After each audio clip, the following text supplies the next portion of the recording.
यार आपने कभी ये बात सोची है? ये सवाल आने के बाद मैं भी सोचने पे मजबूर हो गया कि 1970-1980 में कंप्यूटर इतने पॉपुलर नहीं थे, भारत में ज्यादा थे भी नहीं, तो फिर उस जमाने में जो मूवीज बना करती थी वो कैसे एडिट होती थी? अब तो हमारे पास सोनी वेगस प्रो है, आफ्टर इफेक्ट्स है, प्रीमियर है, फिल्मोरा है, काइन मास्टर है, और भाई तो उस जमाने में नहीं था। तो फिल्में एडिट कैसे हुआ करती थी, स्पेशल इफेक्ट्स कैसे डाले जाते थे? हालांकि पुरानी वीडियोस मूवीज में इतने स्पेशल इफेक्ट तो नहीं होते थे, 90 के दशक में स्पेशल इफेक्ट्स होते थे तो बड़े अजीब से होते थे। तो अब बात करते हैं यार इस चीज के बारे में बहुत तो भाई उस जमाने में जो फिल्में लगा करती थी 70, 60, 80 के दशक में, फिल्म रील हुआ करती थी। जैसे आपने पहले अगर नेगेटिव वाले कैमरे से फोटो खिंचवाया होगा तो उसकी नेगेटिव होती थी, नेगेटिव उसको डेवलप कराकर फोटो बनाया जाता था।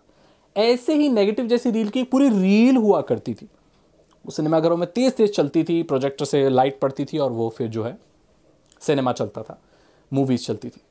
अब उसको एडिट करने के लिए मोवियालास नाम का, मोवियालास, स्टीनबैक्स, मोवियालास ऐसे करके मशीनें हुआ करती थी जो भारत में नहीं बनती थी, वो बाहर से ही आती थी। वो फिजिकली रील्स को कट करके जोड़ा करते थे। जैसे अगर कोई शॉट बीच में खराब है तो उतना हिस्सा हटाकर उन दो रील को फिजिकली जोड़ देते थे ताकि वो प्रोजेक्टर में जब चलें तो उतना हिस्सा प्ले ना हो। स्पेशल इफेक्ट्स की बात करें और सीजीआई की बात करें तो उस जमाने में जो सीजीआई नाम की जो चीज थी, कंप्यूटर जनरेटेड जो भी इमेज होती थी या जो ग्राफिक्स होते थे या जो भी होते थे, वो उस जमाने में इतने अच्छे नहीं थे, डेवलप्ड नहीं थे बिल्कुल भी। तो क्या किया जाता था कि frame by frame manually frame draw किए जाते थे। जैसे अगर कोई रील है उसमें कोई स्पेशल चीज दिखानी है तो एक फ्रेम में ड्रॉ किया गया, फिर दूसरे फ्रेम में थोड़ा सा उसको और आगे ड्रॉ किया, और तीसरे फ्रेम में थोड़ा और आगे ड्रॉ किया। फिर जो वो रील चलती थी तो वो जो चीज ड्रॉ की गई है वो थोड़ी सी मूव होती हुई नजर आती थी, और वही उस जमाने का सीजीआई और स्पेशल इफेक्ट्स होता था। आज की जो आप वीडियोस देखते हैं जिसमें इफेक्ट्स देखने को मिलते हैं वो तो एकदम रियलिस्टिक है।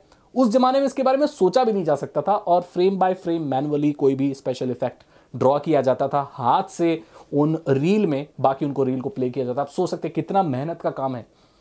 एक सेकंड में कितने फ्रेम होते हैं? 30 फ्रेम्स होते हैं। तो अगर आपको एक सेकंड कोई स्पेशल इफेक्ट दिखाना है तो आपको 30 फ्रेम हाथ से ड्रॉ करने पड़ेंगे। बहुत डिफिकल्ट टास्क है।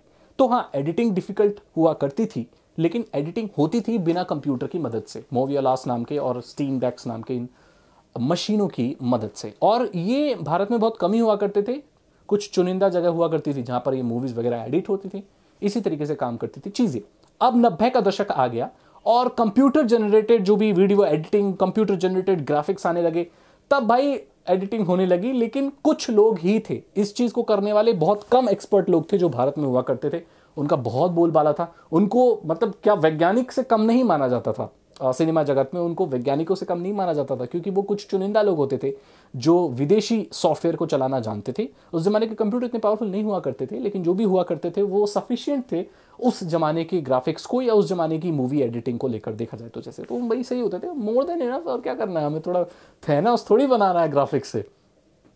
आजकल तो कुछ भी कैरेक्टर बन जाता है, एनिमेटेड मूवीज बन जाती हैं, 3D कैरेक्टर्स बन जाते हैं, और आजकल इन चीज़ों को बनाना बहुत आसान हो गया, घर घर में कोई भी बना सकता है। लेकिन उस जमाने में नहीं था। फिर शक्तिमान का दौर आया। जी हाँ, 90s में, 2000 में शक्तिमान। तो शक्तिमान की जो एडिटिंग हुआ करती थी वो भी बहुत बेसिक लेवल एनिमेशन वगैरह हुआ करते थे, लेकिन उस जमाने में वो बहुत फैसिनेटिंग लगा करता था। और क्योंकि हमने उससे पहले वैसी चीज़ें देखी नहीं थी तो बड़ा कमाल का लगता था यार स्पेशल इफेक्ट्स। जो स्पेशल इफेक्ट्स बहुत ज़्यादा पॉपुलर हुए बच्चों के बीच में और लोगों के बीच में, वो शक्तिमान के बाद ही हुए। उसके बाद फिर आप टेक्नोलॉजी ने पीछे मुड़कर नहीं देखा और अब बहुत एडवांस टेक्नोलॉजी आ चुकी है।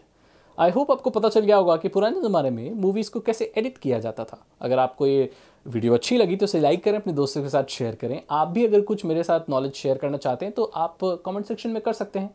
अगर आपको इथिकल हैकिंग का शौक है, अगर आप एक इथिकल हैकर बनना चाहते हैं, लोगों की मदद करना चाहते हैं, साइबर सिक्योरिटी के बारे में और ज़्यादा जानना चाहते हैं, तो हैकिंग सीखने के लिए आप डिस्क्रिप्शन चेक कर सकते हैं। 299 रुपीज़ के 3 इथिकल हैकिंग कोर्सेज हैं, आसान भाषा में, हिंदी लैंग्वेज में, जो आपको इथिकल हैकिंग सिखा देंगे। चैनल को सब्सक्राइब करें, बेल आइकन को प्रेस करें, ये बिल्कुल फ्री है। मैं मिलता हूं आपसे अगली वीडियो में। Thank you so much and good bye.